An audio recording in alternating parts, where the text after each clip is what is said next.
স্বাগত দীপ্ত সংবাদে, সাথে আছি আমি নুজহাত রাহনুমা। বহুল আলোচিত মাগুরার চাঞ্চল্যকর শিশু আসিয়া ধর্ষণ ও হত্যা মামলায় মূল আসামি হিটু শেখকে মৃত্যুদণ্ড দিয়েছে আদালত। তবে খালাস পেয়েছেন হিটু শেখের স্ত্রী জাহেদা বেগম, আসিয়ার বোনজামাই সজীব শেখ ও সজীবের বড় ভাই রাতুল শেখ। মাগুরার নারী ও শিশু নির্যাতন দমন ট্রাইব্যুনালের বিচারক এ মামলার রায় ঘোষণা করেন। অভিযোগ গঠন বা বিচার শুরুর মাত্র ২১ দিনের মাথায় আলোচিত এই মামলার বিচার কার্যক্রম শেষ হলো।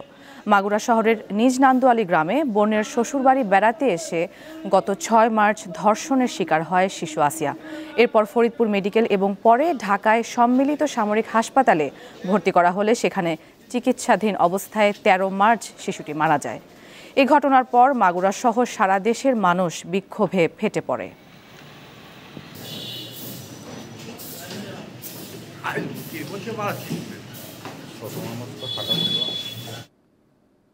এ বিষয়ে জানাতে মাগুরা আদালত প্রাঙ্গণ থেকে সরাসরি যুক্ত হচ্ছেন সহকর্মী কাশিমুর রহমান শ্রাবণ। শ্রাবণ, শুধুমাত্র হিটু শেখের শাস্তি হলো, এ নিয়ে রাষ্ট্রপক্ষের আইনজীবীরা কি বলছেন এবং অন্যান্য ৩ জন আসামি খালাস পেলেন, তারা এখন কোথায় অবস্থান করছেন, তাদের কি বক্তব্য আমাদেরকে জানাবেন। যেমনটি বলছিলেন যে আজ সকাল 8:30টার দিকে কিন্তু এই যে অভিযুক্ত যে 4 জন তাদেরকে চিফ জুডিশিয়াল ম্যাজিস্ট্রেট আদালতে নিয়ে আসা হয়েছিল। তারপর 9টার পরপরই তাদেরকে দায়রা জজ আদালতে হাজির করা হয় এবং হাজির করার পরপরই খুব অল্প সময়ের মধ্যেই এই মামলার রায় ঘোষণা করা হয়েছে। যেমনটি বলছিলেন যে প্রধান অভিযুক্ত যে হিটু শেখ, তার মৃত্যুদণ্ড দেওয়া হয়েছে এবং বাদবাকি যে 3 জন আসামি তাদের খালাস দেওয়া হয়েছে। তো এখানে যে আইনজীবী, রাষ্ট্রপক্ষের যে আইনজীবী, তার সঙ্গে আমরা কথা বলেছিলাম, তিনি জানিয়েছেন যে তারা যে প্রধান অভিযুক্ত হিটু শেখ যাকে মৃত্যুদণ্ড দেওয়া হয়েছে এই বিষয়ে তারা সন্তুষ্টি প্রকাশ করেছে। পাশাপাশি আর যে 3 জন রয়েছেন, তো আমরা এই মুহূর্তে দেখতে পাচ্ছি যে এই মামলার যে আইনজীবী, রাষ্ট্রপক্ষের যে আইনজীবী, তিনি বক্তব্য দিচ্ছেন। আর্গুমেন্টের পরবর্তীতে আজকে রায় প্রদান। ধন্যবাদ। চাঞ্চল্যকর, জনগুরুত্বপূর্ণ, দেশব্যাপী আলোড়ন সৃষ্টিকারী শিশু আসিয়া ধর্ষণ এবং হত্যা মামলায় আজকে এই মাগুরায় বিজ্ঞ বিচারিক আদালত অর্থাৎ নারী ও শিশু ট্রাইব্যুনাল কিছুক্ষণ পূর্বে এই মামলার প্রধান আসামি হিটু শেখকে তার বিরুদ্ধে আনীত অভিযোগ সেকশন 9(2) নারী ও শিশু নির্যাতন দমন আইন 2000 এর অধীনে গৃহীত সাক্ষ্য প্রমাণের ভিত্তিতে এবং আনীত অভিযোগ প্রমাণিত হওয়ায় তাকে দোষী সাব্যস্ত ক্রমে এই আইনে সর্বোচ্চ শাস্তি মৃত্যুদণ্ড প্রদান করেছেন এবং অপরাপর আসামিদের বিরুদ্ধে যাদের কিনা পেনাল কোডের সেকশন 201 এবং 506 এর অধীনে চার্জ গঠন করা হয়েছিল তাদেরকে মামলার দায় থেকে খালাস প্রদান করেছে। এখন যিনি মামলার বাদী তিনি বলেছেন যে তারা এই রায়ে সন্তুষ্ট নন। দেখুন, প্রথমত আমরা রিপ্রেজেন্ট করি স্টেটকে, কাজে স্টেটকে যারা রিপ্রেজেন্ট করি আমাদের দায়িত্ব হচ্ছে স্টেটের ইন্টারেস্টকে প্রোটেক্ট করা।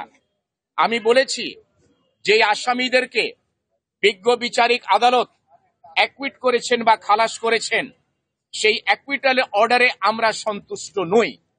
আমরা সেই রায়ের কপি সংগ্রহ করে সেটাকে পর্যালোচনা করে সংশ্লিষ্ট কর্তৃপক্ষের মাধ্যমে যথা নিয়মে এবং সংশ্লিষ্ট কর্তৃপক্ষ কর্তৃক উপদিষ্ট হলে বা ইনস্ট্রাক্টেড হলে উচ্চ আদালতে আপিল দায়ের করার সুযোগ রয়েছে।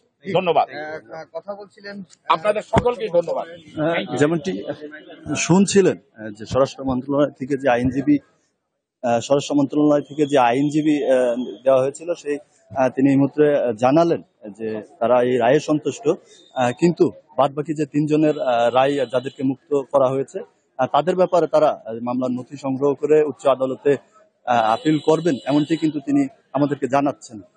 তো এরপরে যে 3 জন যাদেরকে বেকসুর খালাস দেওয়া হয়েছে তাদেরকেও অভিযুক্তের সঙ্গে নিয়ে যাওয়া হয়েছে। পরবর্তীতে আইনি প্রক্রিয়া শেষে তাদেরকে হয়তো মুক্ত করা হবে। তো এই ছিল আমার কাছে মাগুরা থেকে সর্বশেষ তথ্য। শ্রাবণ, আপনাকে ধন্যবাদ। আজ সাপ্তাহিক ছুটির দিন হলেও খোলা রয়েছে সকল শিক্ষা প্রতিষ্ঠান, অফিস, আদালত ও ব্যাংক। আসন্ন ঈদুল আজহা উপলক্ষে টানা 10 দিন ছুটির মধ্যে 2 দিন নির্বাহী আদেশে বন্ধ থাকায় এ ব্যবস্থা নেওয়া হয়েছে। আগামী 24 মে শনিবারও অফিস, আদালত খোলা থাকবে। ঈদ উপলক্ষে টানা 10 দিনের ছুটি শুরু হবে আগামী 5 জুন। এর মধ্যে 11 ও 12 জুন নির্বাহী আদেশে ছুটি ঘোষণা করেছে সরকার। সেই কর্মঘণ্টা পুষিয়ে নিতে ঈদের আগে 2 শনিবারের ছুটি বাতিল করা হলো।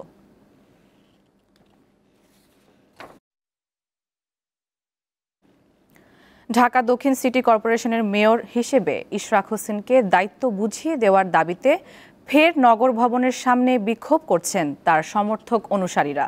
এ বিষয়ে জানাতে নগর ভবনের সামনে থেকে যুক্ত আছেন সহকর্মী সোহাগ আহমেদ। সোহাগ, আন্দোলনকারীদের লং মার্চ টু সচিবালয় কর্মসূচি ঘোষণা করেছে। এ বিষয়ে কি তথ্য রয়েছে আপনার কাছে, আমাদেরকে জানাবেন।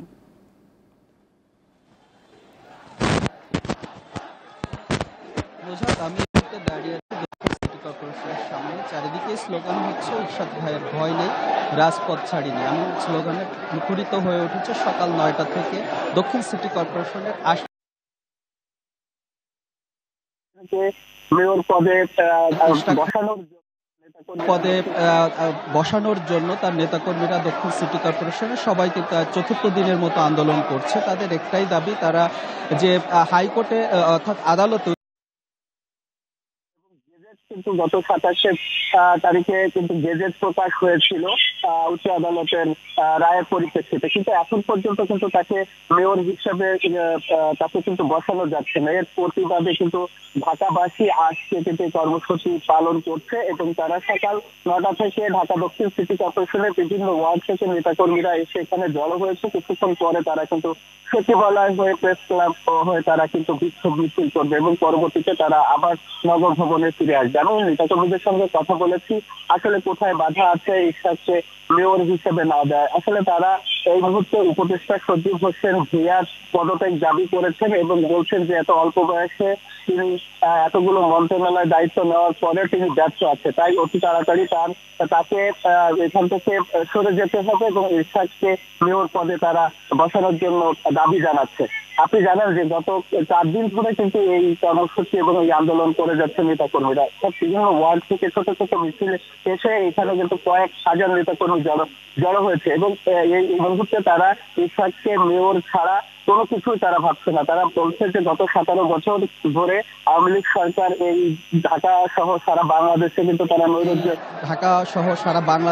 তারা নৈরাজ্য সৃষ্টি করেছে। তো সেই হিসাবে ইরশাদ হচ্ছে গত সাবেক যে বীর মুক্তিযোদ্ধা সাদেক হোসেন খোকার ছেলে এবং তিনি খুবই বাংলাদেশের জনপ্রিয়। সেই কারণেই হচ্ছে এদেশের মানুষের ভোট পেয়েও কিন্তু সে মেয়র হলেও আওয়ামী লীগ সরকার কিন্তু তাকে জোরপূর্বকভাবে মেয়র হতে দেয়নি। তাই তো আদালতের রায়ে আজ তিনি মেয়র হয়েছেন, তাই তাকে মেয়র হিসেবে এই এলাকার মানুষ দেখতে চান। এই ছিল আমার কাছে সর্বশেষ। সোহাগ, আপনাকে ধন্যবাদ। রাজধানী ঢাকা ও আশপাশের এলাকায় সকাল পর্যন্ত গত 24 ঘন্টায় 34 মিলিমিটার বৃষ্টিপাত রেকর্ড করেছে আবহাওয়া অধিদপ্তর। পূর্বাভাস বলছে আজও বৃষ্টি কিংবা বজ্রসহ বৃষ্টির সম্ভাবনা রয়েছে। শনিবার সকাল 7টা থেকে দুপুর 12টা পর্যন্ত পূর্বাভাসে আবহাওয়া অধিদপ্তরের ঝড় সতর্কীকরণ কেন্দ্র জানিয়েছে ঢাকায় আকাশ আংশিক মেঘলা থাকতে পারে এবং হালকা বৃষ্টি বা বজ্রসহ বৃষ্টির সম্ভাবনা রয়েছে। দক্ষিণ বা দক্ষিণ পশ্চিম দিক থেকে ঘন্টায় 10 থেকে 15 কিলোমিটার বেগে বাতাস প্রবাহিত হতে পারে। পূর্বাভাসে আরও বলা হয় রংপুর, ময়মনসিংহ ও সিলেট বিভাগের কিছু কিছু জায়গায় এবং রাজশাহী, ঢাকা, খুলনা, বরিশাল ও চট্টগ্রাম বিভাগের 2-1 জায়গায় দমকা হাওয়া সহ বিদ্যুৎ চমকানো বা বৃষ্টি অথবা বজ্রসহ বৃষ্টি হতে পারে।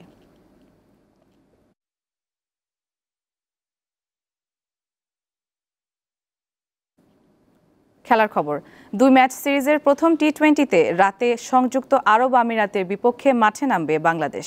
শারজাতে ম্যাচটি শুরু হবে বাংলাদেশ সময়ে রাত 9টায়। লিটন দাসের নেতৃত্বে নতুনভাবে শুরুর প্রত্যাশা দলের বাকি খেলোয়াড়দের। পূর্ণ মেয়াদে দায়িত্ব পাওয়ার পর লিটনের নেতৃত্বে প্রথমবারের মতো টি20 সিরিজ খেলতে নামবে বাংলাদেশ দল। ওপেনিং থেকে শুরু করে middle order, spin attack, pace line up সেরা একাদশে জায়গা পাওয়া নিয়ে তুমুল লড়াই রয়েছে।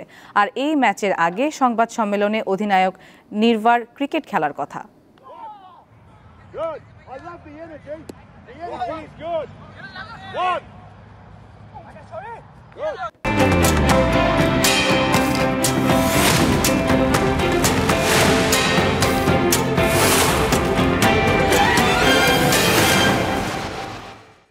এবারে জানাবো এক নজরে দৈনিক পত্রিকার শিরোনাম।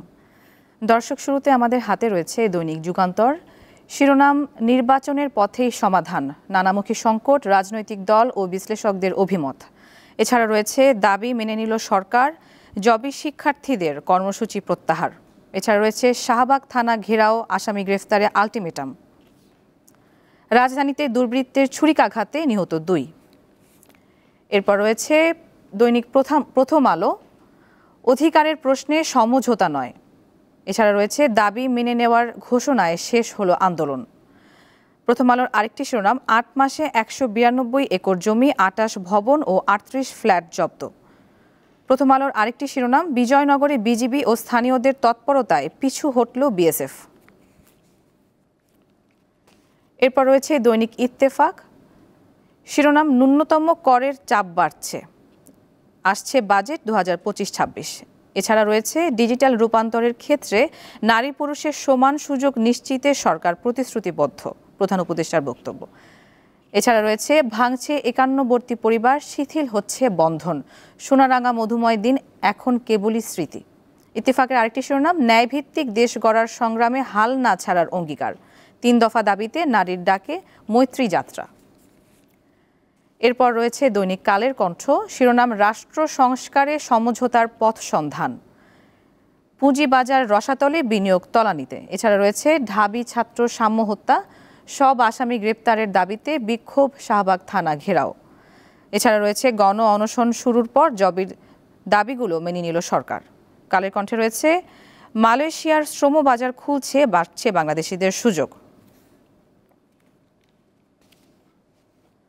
এরপর দৈনিক সমকাল, সব দাবি পূরণের ঘোষণা, সরে গেলেন শিক্ষার্থীরা।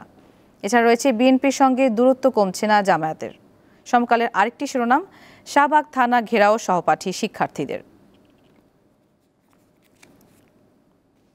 এরপর রয়েছে দৈনিক আমার দেশ, শিরোনাম, রাজধানীতে ময়লা মাফিয়া বেপরোয়া। এছাড়া রয়েছে দাবি মেনে নেওয়ার আশ্বাসে আন্দোলন প্রত্যাহার জবি শিক্ষার্থীদের। আমার দেশে আরও রয়েছে বিজয়নগর সীমান্তে পুশিনের চেষ্টা রুখে দিল বিজিবি জনতা। দর্শক, দেখে নিলাম আজকের দৈনিক পত্রিকার শিরোনামগুলো। এই ছিল এখনকার মতো। পরবর্তী সংবাদ বেলা 12টায় দেখার আমন্ত্রণ। এছাড়া তথ্য ও বিনোদনের অন্যান্য খবর পেতে যুক্ত থাকুন দীপ্ত ডিজিটাল প্ল্যাটফর্মগুলোতে। সবাইকে ধন্যবাদ।